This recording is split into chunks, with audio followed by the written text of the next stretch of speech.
week. We're 3 EPs in. God, you're busy. Yes, it's been a wild ride, and I'm so excited to be at this 30p stage today. It's like these songs have been, most of them I've had them for quite a long time, so to finally get to like release them and release those stories is really beautiful feeling, like always.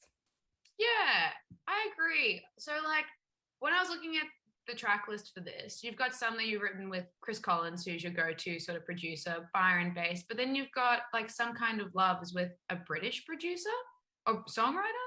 Yeah, so I didn't see actually that for a while. the other three songs are all from London. So Damn. yeah, so most of them, yeah, like at least 2.5 years old.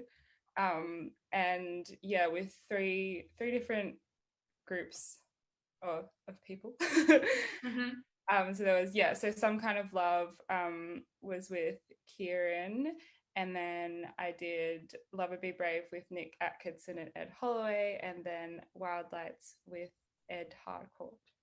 So So why do you think now is the right time to release these four? Why have we been sitting on them?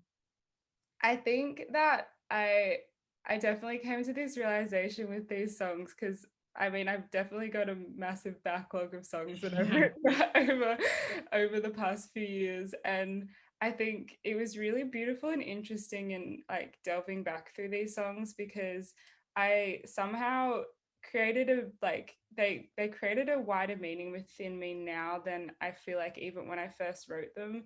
And I've now kind of said, which I really do believe, that I almost like pre-wrote them for my future self when I was finally ready to kind of, I guess, face those things I was saying and feeling, and maybe at the time I wasn't quite ready yet.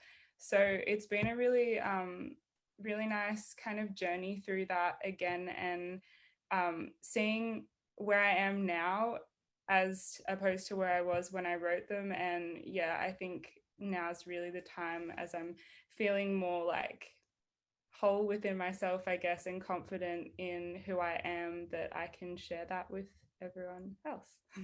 Which song kind of changed meaning the most or had that sort of unlocked moment where you're like, oh, wow, that's what I meant? Because I feel like that's so regular for artists to, in hindsight, realize what they're talking about. Yeah, I mean, I'd say one of the songs that I've had a lot of fear and hesitancy around the most was definitely Wild Lights. I Mm-hmm. In writing that and writing it with Ed, it was quite a heavy kind of intense period and sessions, and the version I've released is literally the demo from the last half an hour just before I left the on the train to go back to London. We were in like just outside of London, and I had such a fear around it because by the end of that time when we recorded that, I was quite like, I wasn't in the best state. My voice was like cracking. I was completely exhausted and depleted. And I feel like that's what you hear. And I was so scared of people hearing something that wasn't 100%. And anytime, like in coming back to the song, I was like, okay, if we're going to put this song on the EP, I need to re-record it. It needs to be like, I need to have control over it. And I tried it a couple of times and it was beautiful, but it had lost that magic that I think was in the original, in that rawness, in that imperfect nature. And so it was kind of a bit of a battle for me to be like, especially in, today's world where we can so easily filter everything. And I think that's become so normalized. So for when, it's a lot more rare for people, or it seems surprising when people are like, oh, actually, I don't sing perfect all the time, or I don't feel great all the time, like all that sort of stuff. So yeah, I think it's been a kind of important step for me, as well as I hope it'll kind of help other people in showing that imperfect side. And I also think that, I speak so much about giving as much love to the dark as we do the light. And I can't say that if I don't do it myself. And so, yeah, so this is kind of that thing for me where, yeah, I hope this song holds people like I think in that moment it really held me. And yeah. That's super humanizing of you as an artist. Was that quite like a scary thing that you tried it so many times afterwards and you're like, I'm gonna have to put out this imperfect one? Like that'd be something so hard to do. Yeah, because to be honest, it was actually me through the whole time being like, I need to do the perfect version. Everyone else was like, no, this version is the version. I was like, Perfect the way you are, Zuri. No. yeah, and I think I needed to though go through that kind of period of trying to do it perfectly and having control over it. And then I had a little reflection. I wrote like a full letter about it, which I think I will kind of release in some sort of form with the song, because I think it really I really kind of tells the story. But yeah, it was definitely scary, and to be honest, I still feel like I'll be scared up until it's released in some way, but I'm at a lot more ease with it now than I was in the first place. And yeah, I just want to connect with people through that way as well, because at the end of the day, we're just humans. That's it. That's it. I think it's really bold, but I think you're definitely going to feel the love back from that one. That one's like, when I first heard it, like you can hear the imperfections, but that only makes it better. Like it's so refreshing. Thank you. So tell me about the titular song of this EP, Ladder to the Moon. Why do you think that one is indicative of the full body of work? I think because it's funny. I wrote that song with Chris, and it was just when I got back from London March last year, when this all kind of world went wild.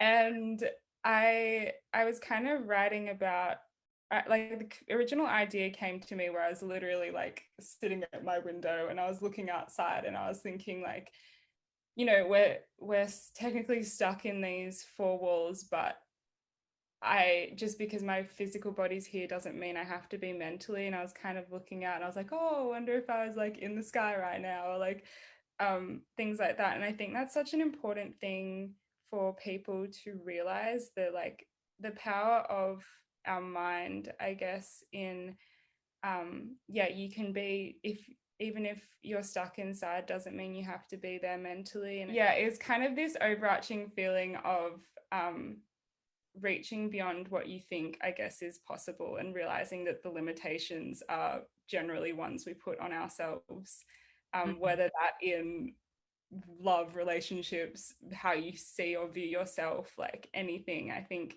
we can always reach for that kind of ladder to the moon, I guess, and yeah, reaching outside what we think is possible, and knowing that dreams especially are things that are meant to be lived, not just for our eyes closed. Oh my God, that's beautiful. I love that. And it's so true with that power of escapism that your brain can have, and particularly over the past couple of months of just feeling like I know for me personally, I've been like, oh, I'm in a rut. Like I feel down and depleted. But then knowing that that is just a mindset that I can change, and like that there's so much power from just the way you think, and that you can build your ladder to your moon. Yeah. I love that. And it's so, it brings the power back to yourself, I think. And there's definitely many things that we can't control, but we can control how we act and react to things. And I think there's a lot of beauty in that. So I agree. It's like an anthem. How has your creativity fared over the past 3 months? I definitely, obviously haven't been in any writing sessions or anything. Yeah. For me, even through the whole of COVID, a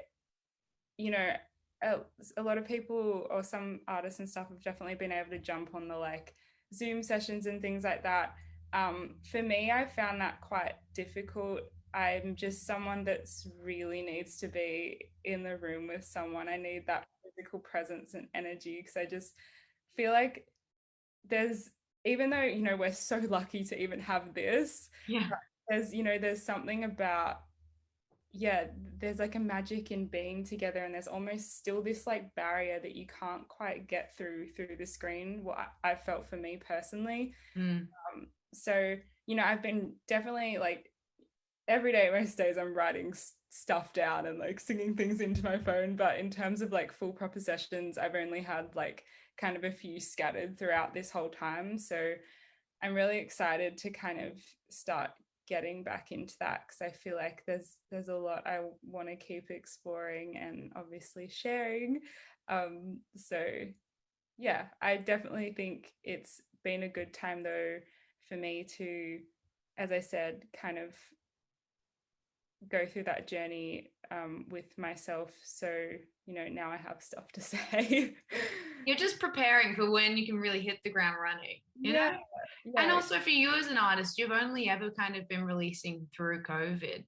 Watching it open back up again, does that kind of change your mindset of what your future looks like? Yes, I'm so excited. I feel like, as you said, like I've never known anything other than this, Yeah. as obviously every other artist that has only kind of just begun through this time.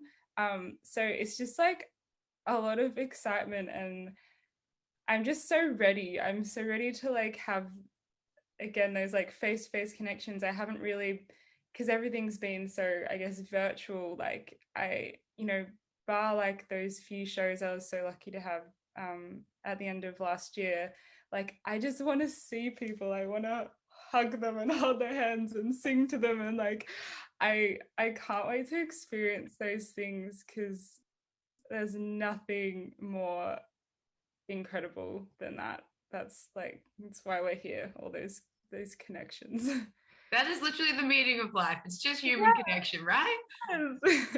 Okay, so you mentioned it. You had 4 sold out shows at the Oxford Art Factory last year. Are there discussions about any gigs maybe before the end of the year?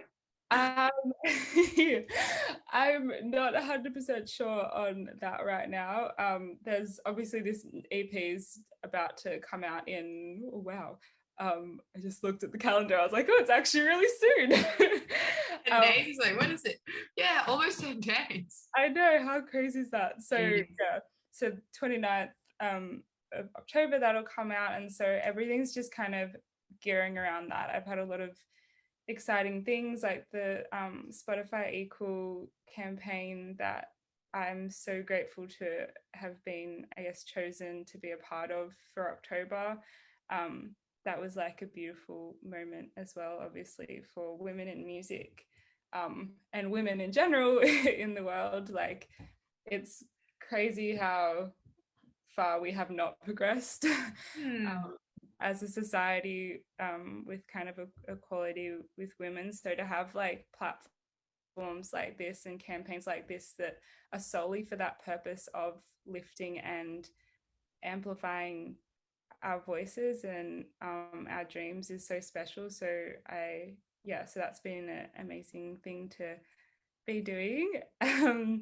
And gosh, yeah, other exciting things are about to happen, which I can't really say yet. I watched this space. Very sneaky. I love it. You've been doing some cool campaigns. So you also were in a Zimmerman campaign. You had a few dalliances with some high fashion. Tell me about that side of you as an artist, because obviously, like being a green in the scene artist, you're not only thinking about your talent, but also thinking about how you're perceived. Like surely fashion's a large part of that for you. Completely. I adore fashion. I've always thought that there's such a romance between fashion and music and how they influence and inspire each other.